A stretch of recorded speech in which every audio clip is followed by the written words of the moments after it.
Paghatag og financial assistance sa mga senior citizens sa Mandaue City, medyo nagkaguliyang ngano ka. Atong sayran pinagi sa live report ni Nico Serino. Nico?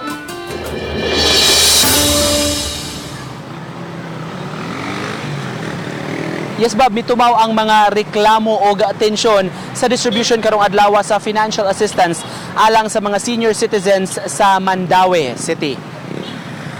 Gihimo sugod kaganihang buntag sa gym sa barangay Ibabaw Estancia ang distribution sa financial assistance alang sa mga senior citizens.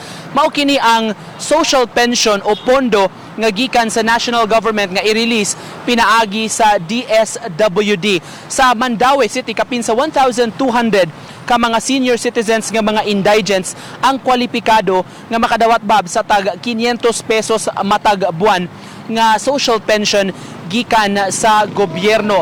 Apan ang nahitabo kaganiha, may dagsa gyud sa lugar ang ubay-ubay nga mga senior citizens bisan kadto pang dili kwalipikado o wala sa listahan sa mga seniors nga makadawat sa maong financial assistance.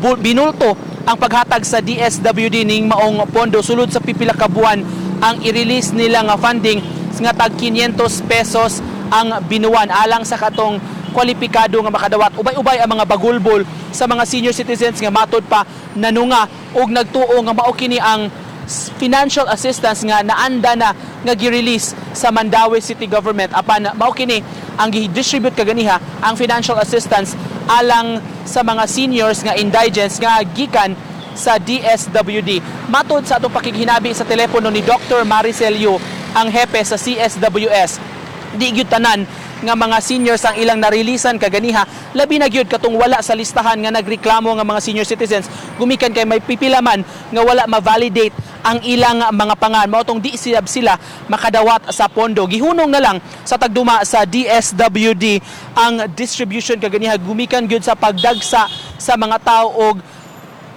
dili tanan ang narilisan sa maong pondo. Gibutyag niyo nga mag-meeting pa ang tagduma sa DSWD ingon man sa local social welfare office sa Mandaue City aron planuhon ang sunod nga mga lakang.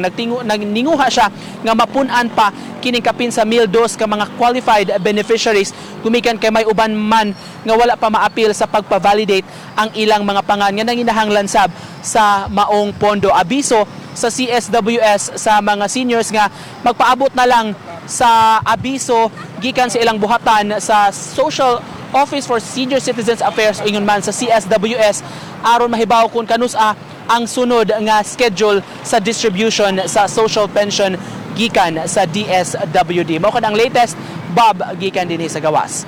Thank you so much, Nico Serino, sa imong live report.